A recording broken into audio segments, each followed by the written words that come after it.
I'm just terrifically honored to have the opportunity to do this tonight. And unlike most of you, I had the rare privilege of sitting with these three gentlemen earlier this week. This is called The Last Patriot, and it was written by Thelene Polk, and this is from written about May in 2000. When the flame of freedom has become a dying ember, who will be the last brave soul that history will remember? Will he be a biker with a lone and fading voice who rides without a helmet because it is his choice?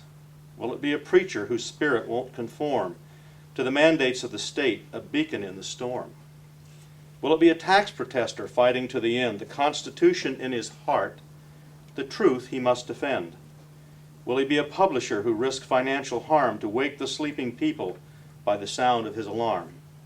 Will he be a farmer, alone in that last hour against the host of Babylon's illegal banking power? Will he be a father who tries to educate the kids at home instead of in the schools run by the state?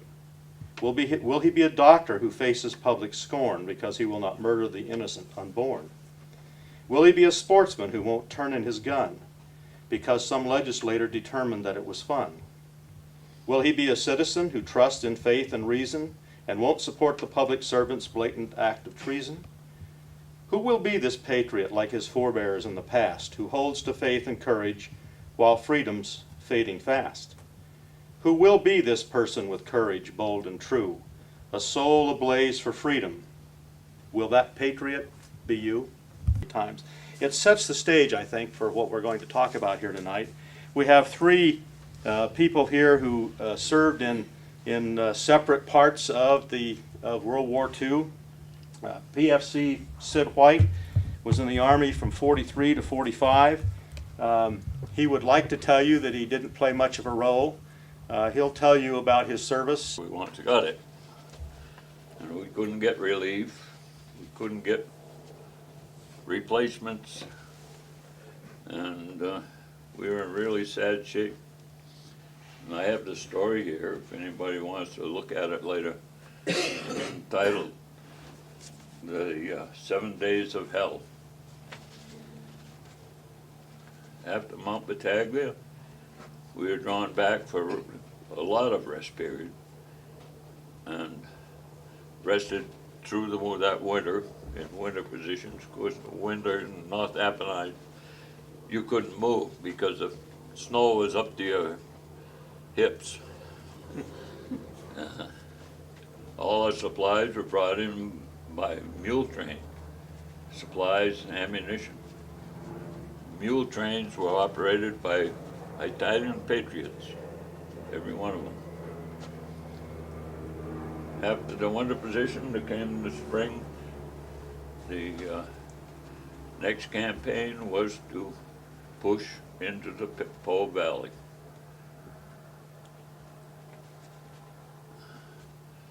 I had the date here, that was started that, but I guess I don't have it. But anyway, that would be my third campaign, but I didn't go very far that night. We shoved off at about 9 o'clock at night, and by 11 I was back at the aid station, hit with shrapnel. From there I was transferred back to a station hospital and then to General Hospital. And the war ended while I was in the hospital. But I'd like to just give you some figures here. Total days online, 344 days in combat. We lost 2,298 men killed in action. 258 died from wounds. 9,225 wounded. And that about ends it. After the war was over, my return to the States is a story in itself, really. We was called out one day, and there was about 15 or 20 of us that were going to leave the company And just to make a long story short, I was flown all the way from Italy to Miami, Florida. I figured that out. It seems that thousands of men were being flown back to eventually be sent into the Pacific area. And they started out with this airlift, so to speak. We flew from Italy to the west coast of Africa. From Africa, we flew across to Brazil, and from Brazil to Miami. Kind of a long-about route. And when we after land in Nauvoo, we was taken to Fort Bragg in Georgia, and it was an assembly point, and they loaded up a troop train with all the men coming to New England area. And at that time, we didn't know we were going to head for the Pacific, but that's what was going to happen. So we ended up coming up, and when we pulled into Penn Station, New York, the war in Japan was declared over.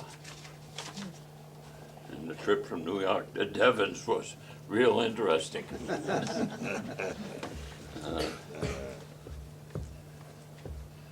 I'd never seen so much booze on a troop train in my life as there was on that from New York to Devens. But I guess they deserved it.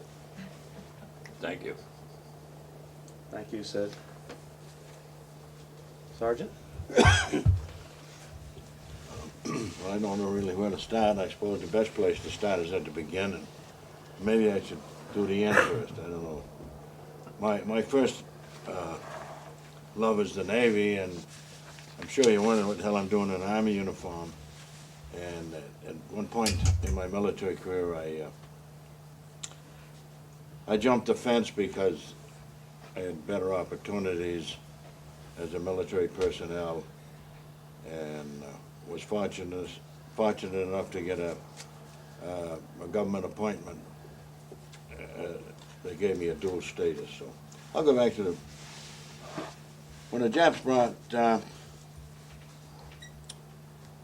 when they blew up Pearl Harbor, I was a kid, and brought tears to my eyes. Because I asked, my father was an Army man. I'd asked him where it was, and I said, well, I'm going to join up as soon as I'm 17. And he said, well, what are you going to join? He didn't tell me what to join. I think I joined the Navy. So I first lied about my age and served in the state militia till I reached age 17. I had my papers filled out for the Navy at 16. And when I turned 17, my mother reluctantly signed. I jokingly say my father signed because with one less mouth to feed. We're just coming out of the Depression. Changed real fast with the war. So I served my boot camp in U.S. Naval Training facility at Sampson, New York, on Lake Seneca. It took in peacetime 3 months to train a Marine or a soldier. I mean a Marine or a sailor. But there was such a demand for personnel, it was cut by a month, and everything was pretty much double time. I received a good training, at least well enough to report aboard ship. And after training, I got 7 days, they call boot leave. And from there, we sent a troop train. It was two troop trains, one behind the other. And if you haven't been on a troop train, you've missed quite an experience. Went to Shoemaker, California, which is just a little ways west of San Francisco, waiting to be drafted. The draft was your assignment to a ship, and I had a chance to get some liberties in San Francisco, Oakland, Berkeley, and I made the best of them. I wasn't certain there'd ever be another one. So I was assigned to a destroyer escort, USS Damon M. Cummings, D-643, which was a man of war, the smallest man of war afloat, but nevertheless a man of war. We had the latest equipment that was particularly designed for anti-submarine warfare. We also had the radar and Doppler radar capability and AA capability. Again, I'm going to make the story short as I can. We went from San Francisco. The first stop for the front was Pearl Harbor. We took on more supplies, ammunition, and then we headed up. Sid talked about training. We've discussed training. Training started real serious once we got aboard, training in wartime. Constant drills, classes, and other training. It was very intense. You had to know your job. Everyone in the ship had to know their job, be able to perform it, because everyone was dependent on the other for survival, and it was most desirable that the ship stay afloat. Well, we hit a Japanese sub right 10, 20 miles right out of San Francisco Bay. And we put the fear of Christ in them, but we were escorting 2 troop ships with another one of our sister ships, and we had to get back to the flank, so I don't know whether they got them or not. Pearl Harbor was an experience. I had a little chance for liberty there, and with the Hula girls and things, and very nice. Then we went to Solomon Islands, Guadalcanal, Tulagi. We operated out of Tulagi. It, so to speak, is just across the street from Guadalcanal. There had been some terrific fighting there before we got there. And we did a lot of, our primary mission was that of anti-submarine warfare. And actually, in my whole time aboard that ship, we spent very little time anywhere. Most of it was at sea. And we were resupplied and refueled lots of times right at sea, and it just continued on. Then we operated out of Leyte in the Philippines on some serious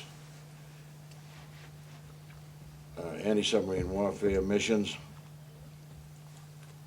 And it was from there, just make an interlude here, some of the island groups I have been in. We never spent much time anywhere. The Marshall, Solomons, the New Hebrides, Ellis Islands, Phoenix Islands, the Canton Islands, and the Philippines, and the Ryukyu group. From the Leyte, was over there about a year and a half, more, at sea. We steamed a distance equal of 2.5 times around the world before we returned. From Leyte, we were assigned as an escort flanking vessel for a task force, one of many task forces that left various places in the Pacific to attack the Ryukyu Islands. Okinawa was the the major campaign. There were others, Camaretto and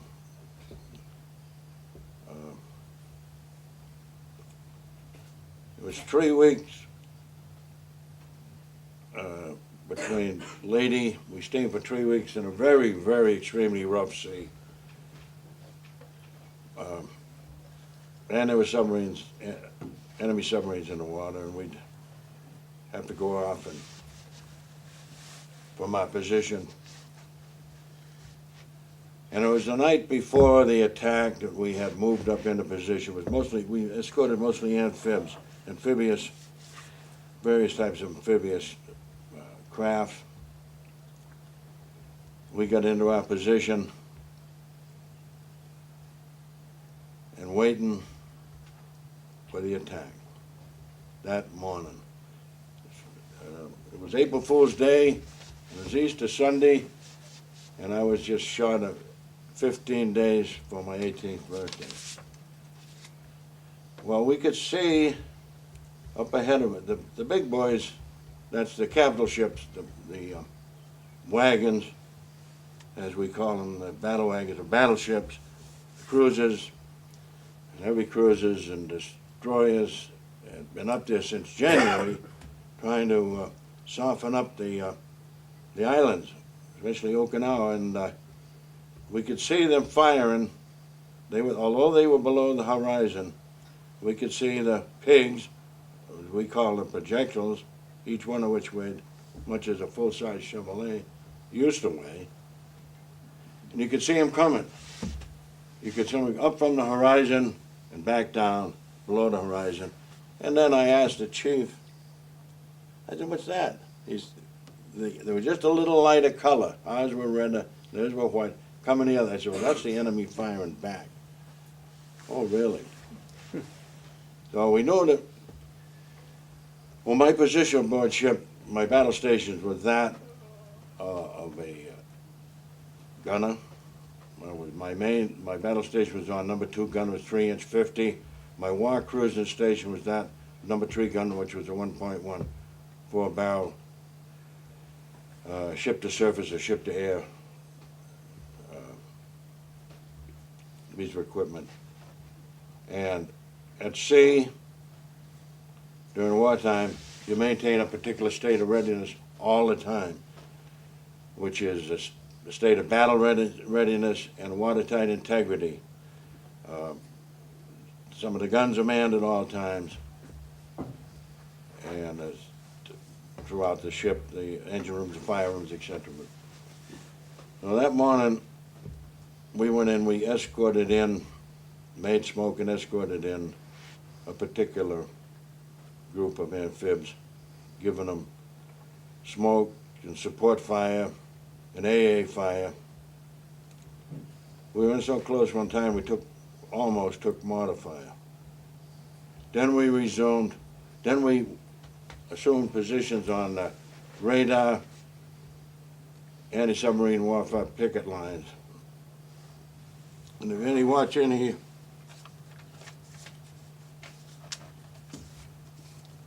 of the History Channel, you see a lot of it. And every ship that we relieved in our particular position was sunk, and every ship that would relieve us was sunk. We were lucky. We didn't get sunk. That task force that we escorted as a destroyer escort, and there were many destroyers and destroyer escort, flanking and escorting this, it was 20 miles long and 5 miles wide. I'll never forget that. Well, then we fought there till the end of the war. We dealt with suicide swimmers, suicide boats, and their boats were built professionally. They could do 60 miles an hour, and the forward, 1/3 forward was all full of TNT.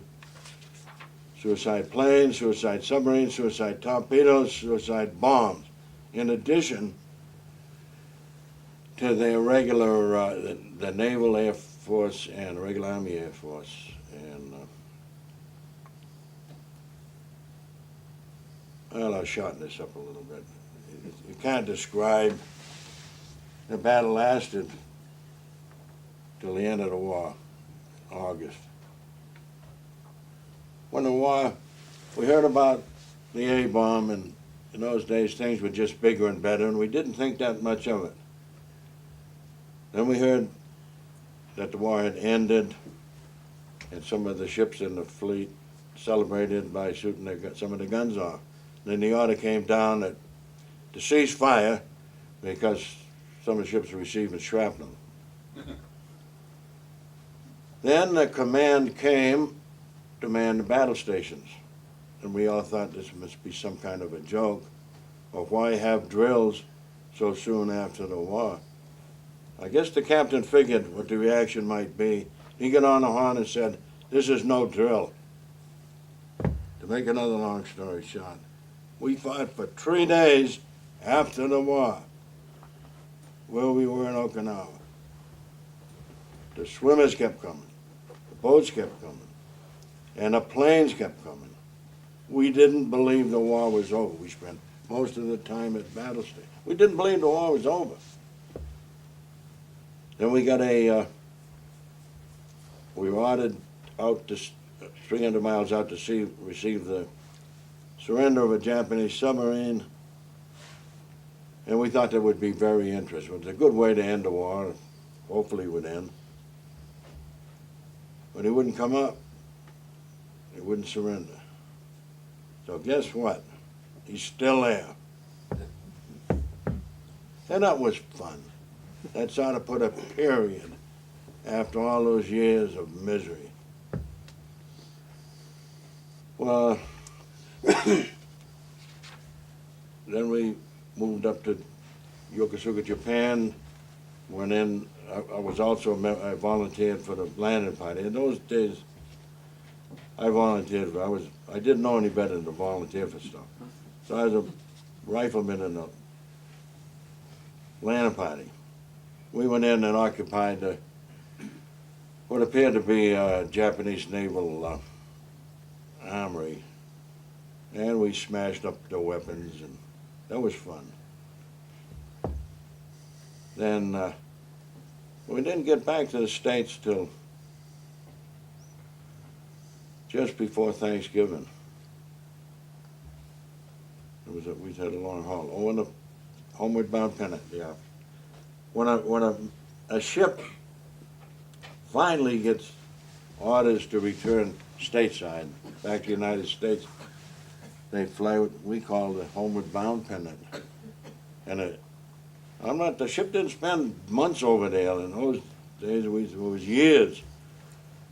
It was measured in years. And home seemed like a dream, and to live, the world we were living in seemed like the real world. It was a part of the real world. I hear a lot of expressionism about the real world. Well, I tell you, the real world is made up of many, many parts, and they're all not as pleasant and as nice to live in as we live in this country. So we flew a homeward bound pennant and came back, stopping at Pearl. There wasn't quite so many hula girls there then as there was when we left. When we got back, we came back into Bremerton Navy Yard in Puget Sound area of Washington. Well, by this time they'd sewed the ruptured duck on me, and I just didn't want to be, a has-been, a broken down veteran at the age of 19, 20 years old. So I said, take this thing off me, and I signed the papers. And they did it, they ripped it off. I felt better. And I was active in went home and active in the active reserve.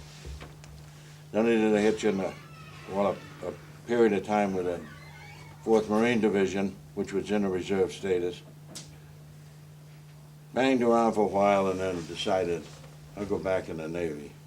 If I'd have stayed in that 4th Marine Division, I'd have wound up on the Yalu River when 10,000 million Chinamans come across the border. I don't think I'd be here telling this story, but I'd have taken some with me. Anyway, not quite so interesting now. I was sent to Washington to spend a tour of duty there. I didn't want a desk job. I wanted to go back to sea. And when I re-enlisted in the Navy, regular Navy, they gave me 3 choices. So I put down destroyer, light cruiser. I wanted to go to sea. They sent me to Washington behind a desk.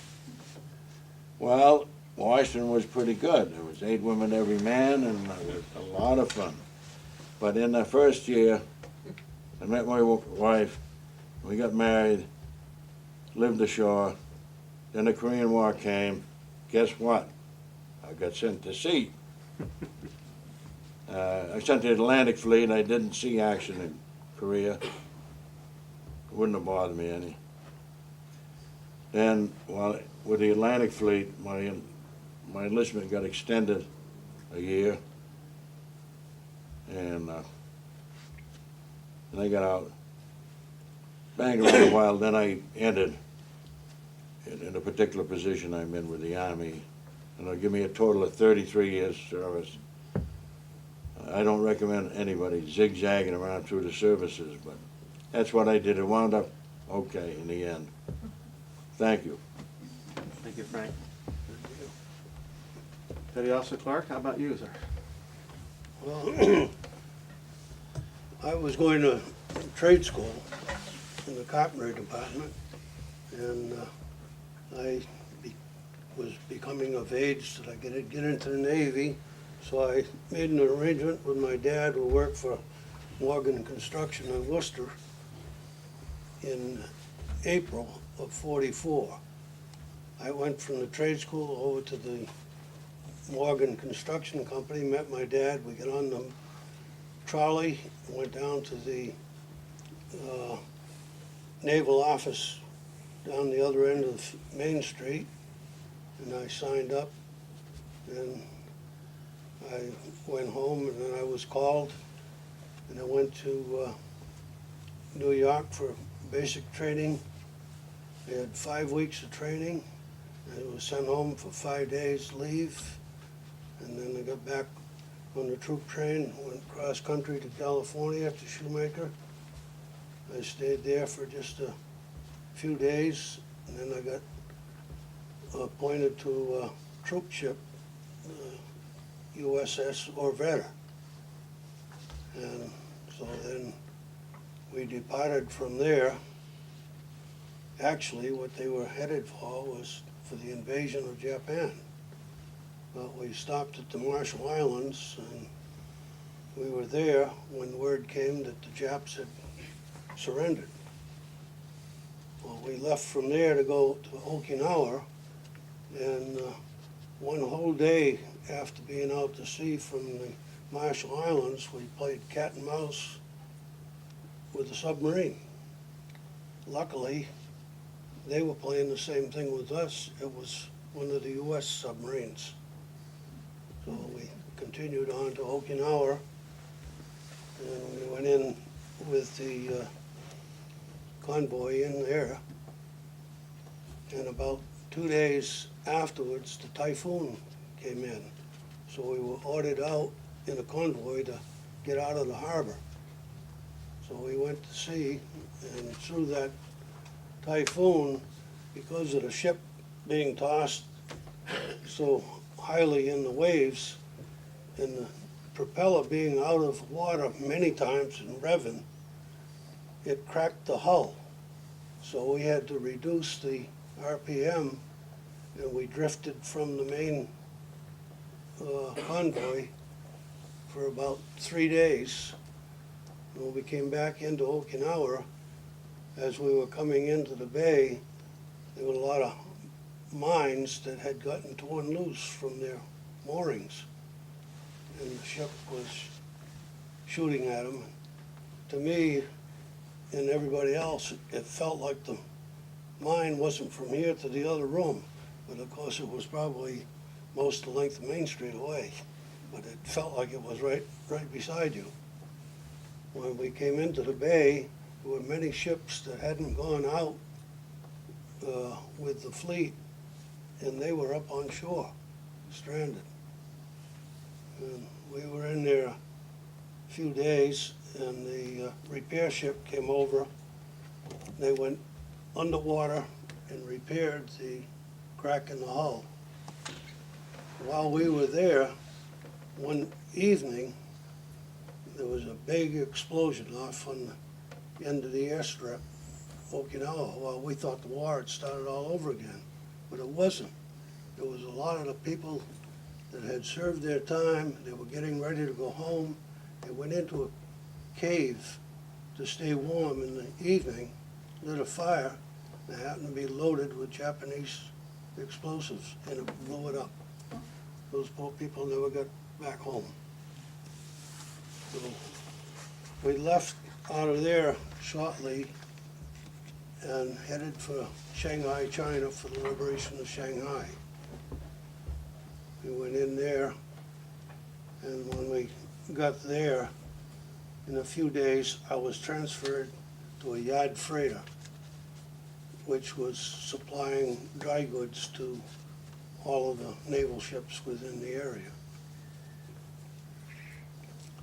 One day, there was people came from another ship alongside to get provisions, and I happened to inquire where they were from. Well, they were from the cruiser St. Paul. Well, my next door neighbor, George Newcomb Jr., happened to be aboard that ship, and I had gotten word through letters prior to that. So on the yard freighter, the most we had was probably 18 personnel. And we all had to stand watch and guard duty. And I was relieving the chief petty officer, motor machinist mate, to take over the generators that were provided on the ship for the cranes and the lights. Because we were not seaworthy. We had to be towed by seagoing tug when you went to sea. So we had a nice pleasure boat for which everybody, all the other ships, they had the whaleboat to go on liberty with, and everything. So I asked the captain if I could go and see my neighbor. Well, certainly. So I pulled up alongside the gangway and asked permission to come aboard, and oh gee, they welcomed me with all arms. They didn't know what I'm doing with that nice speedboat and everything, so they took that aside, and I asked if George Newcomb was aboard. Yes, he's off duty today, but you go down 4 decks, and he should be in his bunk. So I went down with a guide, and sure enough, he was in this hammock sleeping. I grabbed hold of the hammock and shook it. He woke up, and he looked at me. He couldn't hardly say a word. He was so stunned. And then finally he says, "How in the hell did you get here?" So then I went on back to the ship. And then they were getting ready to send most people back home. And I can remember one Christmas morning, the next ship to us, the fellows went up to the naval base for the mail run. When they came back, see, in Shanghai, above Shanghai, you had the Yangtze and Wangpu rivers, and they had tremendous flow of water. Well, when the tide came in from the ocean, you had a terrible undertow. And if you pulled alongside a ship, you'd better get your rope fastened to it very quickly, or otherwise you would drift off. Well, that fella jumped up on the bow to take the rope to lash in. It was wet, and he slipped off and went out Another fellow was with me on the fantail, and we saw him. I grabbed the preserver and I told him to get another one. We'll get him into him. We never saw him. 2 days later, the Chinese brought him up. You could take a 2x4 or something, and thrust it into the water, it's gone. You wouldn't see it. It just, that undertow went away. After serving about 9 months there in Shanghai, I returned home, went to Boston, a couple of 3 days, and was discharged. While I was in the engine room before, one of the generators went sour. So I pulled it apart from the engine and was going to take the generator to a repair ship to get it fixed. Well, another helper was going to help me get it through the holes, and you had to get up, to get through the hatchway, you had to get up probably 18 inches to go through. Well, we had that teetered up there on the skid that I had made. For some unknown reason, he'd give it a big thrust. Well, when it came over, that thing come right down on me, and I received a hernia. I went to the St. Paul hospital ship, the Repose hospital ship there in Shanghai, and they wanted to operate, and I said, no, I'd rather not. Let it go until I get home. They said, well, okay, and then Chelsea Naval Operating Hospital can do it for you after you've gotten home and settled and go. Well, I returned home, it was on the 3rd of July, and they were having a dance at the Farmers Hall, so I went up there, was going to buy a ticket to get in. Harley Edwards happened to be selling tickets. And he says, what are you doing here? And I said, well, I just got discharged. He said, well, still, no cost for the ticket. You're welcome, free of charge. And then after we were talking a little bit, and he says, well, what are you going to do? I said, well, I'm going to finish school and get to work. Well, before, I used to work on the farm for Mr. Edwards at the Morgan Farm on the holidays and summer vacations. So he said, well, your job is still there if you want it. So I said, well, okay, how about the day after the 4th, I'll show up. And so I did. And then I returned to Worcester Boys Trade School to finish my schooling there. And at the same time, on going to school there, I joined the Naval Reserve. And I stayed in the Naval Reserve for another 10 years. And while going to school, I think I just finished up school, then I got my private flying license from LA Airport through the GI Bill. So that's about all that I can tell you, good people. Thank you, Charlie. This is 2005. That war ended 60 years ago this year. And you can still see the emotion in these gentlemen as they think back. There are a lot of other World War, well, not a lot, but several other World War II veterans here in town, and we offered the opportunity to them to join us this evening. But to most of them, the memories are just still too sharp 60 years later. So I'd like to commend the three of you for the courage that you've shown tonight to bare your soul and bring some of these out. I know it wasn't something that they were looking forward to on Wednesday when we sat at the table and we had to talk through a lot of these things, and I appreciate it. Mike, yes, let's give him a round of applause.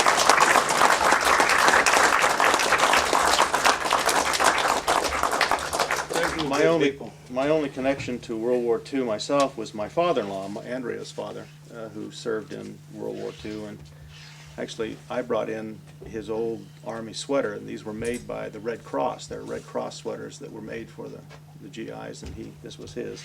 You What worked is at Morgan Construction for a while, and your dad did too. What were they doing? I didn't, I worked at the farm, Okay, and how about, was your dad working at but Morgan? my dad worked at, What were they doing during World War II? What were they manufacturing? oh, one of the brightest things that I remembered at the farm, out in the back field was an extremely long field. And the Morgan Company was testing a flamethrower. And I can remember we were out in the field on the High Bridge Road doing some work, and then it was getting close to noon, so Mr. Edwards told us to come along for lunch. Well, as we rounded the corner, probably about where Mr. Hurd lives now, there was a great big black cloud of smoke. And Harley thought, oh my God, the barn is on fire. So he went with the Famo M tractor there, sailed there as fast as he could with that, and got there. And what it was, they had fired that flamethrower the whole length of the field, and it was burning and producing the black smoke. I wanted to ask you if there's any history behind your ribbons there that was of interest to report. Well, I brought them because I didn't know. I imagine there's a lot of people that probably have never seen them up close.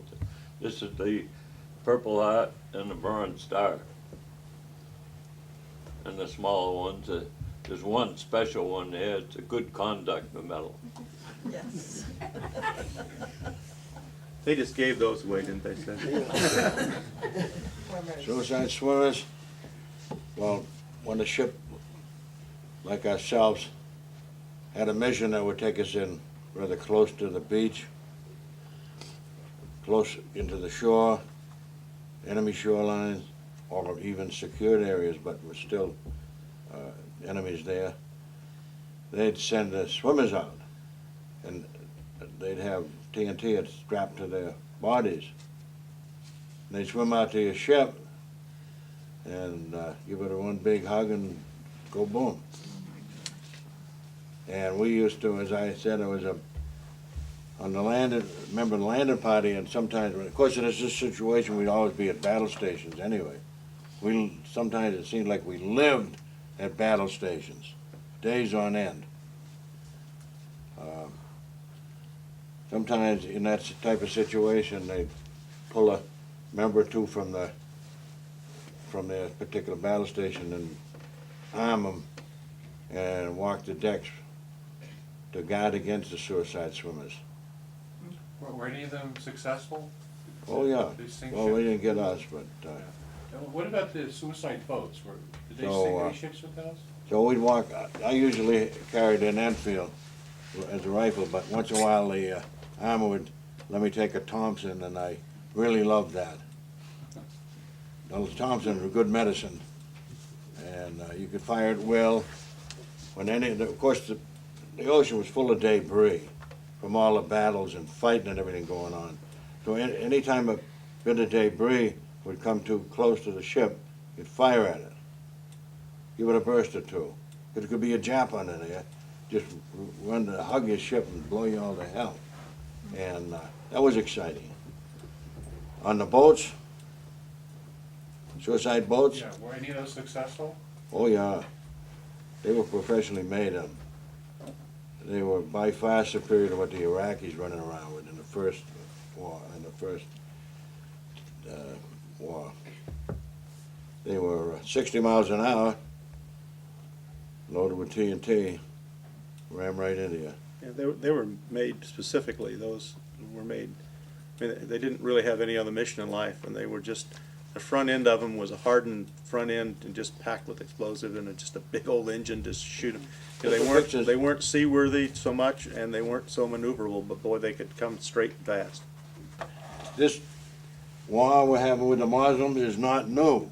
We fought the Muslims before. Anybody know that? Immediately following, my uncle was in this war. He was a Marine. And he fought in Cuba, he fought in the Philippines, and immediately following the end of the Spanish-American War, we got involved fighting the Muslims in the Philippines. And the president kept putting in troops and putting in troops and kept putting in troops and not making much progress. And had to finally pull them all out. And those In the Second World War? Right at the end, Spanish-American War. right at the end of the Spanish-American Oh, War. the Spanish-American War, yeah. They But loved those- to chop heads off then. Those radical groups were still in the southern Philippines when I was there in the mid-60s through the early 70s, and they're still there today. It was an off-limits place for American military because they captured, and still do capture, tourists to ransom them and raise money. But if they caught active duty military, they knew that the government wouldn't negotiate, so they would just kill them. So it still is today. It has been for 100 years, off limits. Well, like there in Okinawa, when we came into the bay, the first thing that they told us, when we could go ashore, we could only go at the shore at the military base, no further, because the island was not secure. Well, during the time being there, the military naval base, they would serve chow and they would invite the natives to come in and have something to eat with them. The Japanese would come in, pose as a native, get in the chow line, pull a grenade, bingo. Take several people off. It's not like farming here in Hubbardston, did you call it last night? I can't even imagine, really. It's great that all of you took the time to come out, because this was tough for these three gentlemen this evening, and I'm sure they're It's a little harder to speak than I thought it would be, and I noticed my comrades feel the same. my gosh, I was choked up, Frank, so don't feel bad. One experience, of course, being under attack by the Kangas was, we lived with them, with night and day, on and on and on, week after week. And one time in particular, was a two-engine plane came in from astern, headed right for our bridge. Now, if he'd have hit the bridge, it probably wouldn't be here. Might not be here. But the number 3 gun was a 1.1 millimeter. It fired 4 barrels, and it cut a wing off of that plane, and that plane splashed just about twice the distance of this room here from us.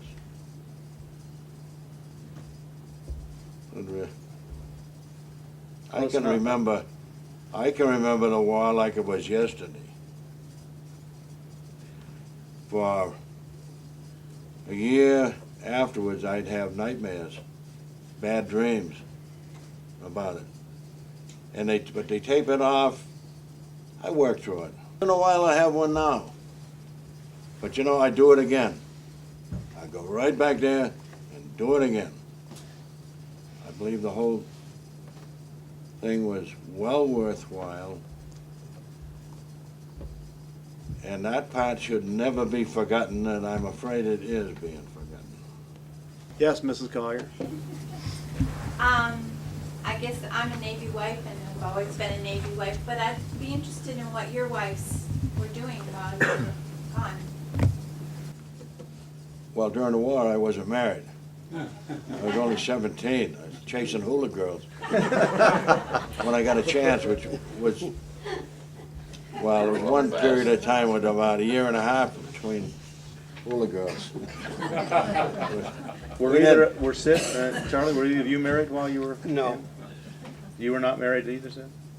Were you married, Sid, during the No, war? no. They were all kids. When it come time to take No the, further questions. when it come time to put on dress blues after the war, they'd been in the sea locker so long, they were mildew. It was a major project getting them back into shape. That's how long it'd been. We were away, year and a half.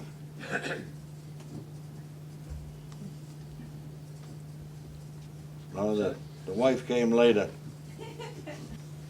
Here's a little known fact for those of you up front here. My father was, I was born and raised, our family was in Wyoming, and my father was a railroader.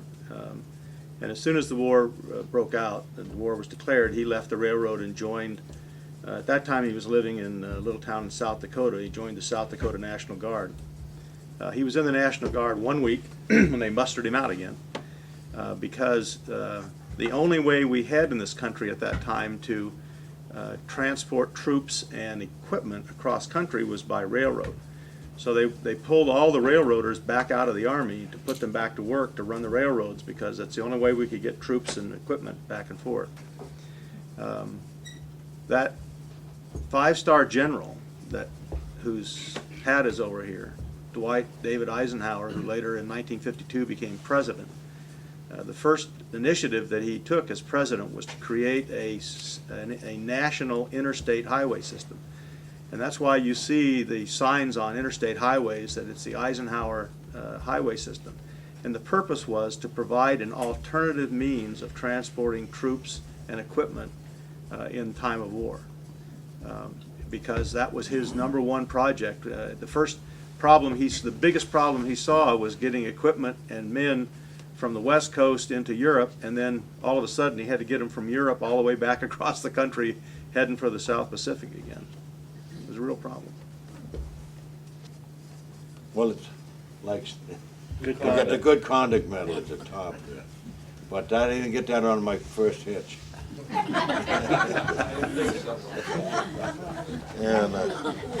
this is American Theater War, Asiatic South Pacific Theater War, when the battle stopped for the Okinawa campaign, World War II Victory Medal. My father's got the World War I Victory Medal. Philippine Liberation Medal, National Service Medal, 10-year service medal with 2 bronze stars. This is the another 10-year service medal.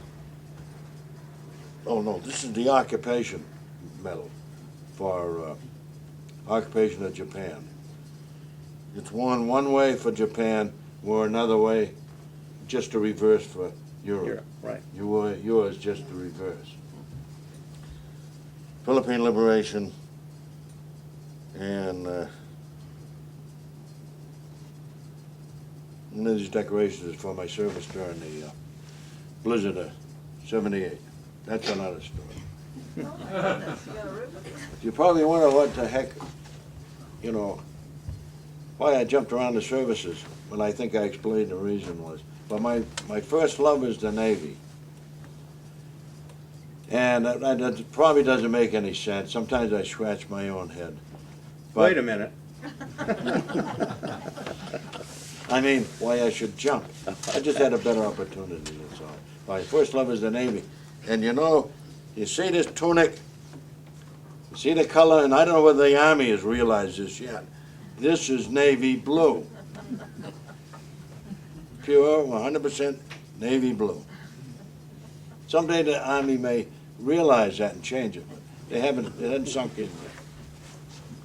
In between during my active reserve services, between the 2 wars, I finished high school on the GI Bill, and at the same time I took college courses at Holy Cross. That's about the extent of my education. I wasn't supposed to do that, but I did it, like a lot of things. And again, I think on behalf of the 3 of them and myself and the Historical Society, would like to thank all of you for coming tonight. Thank you very much.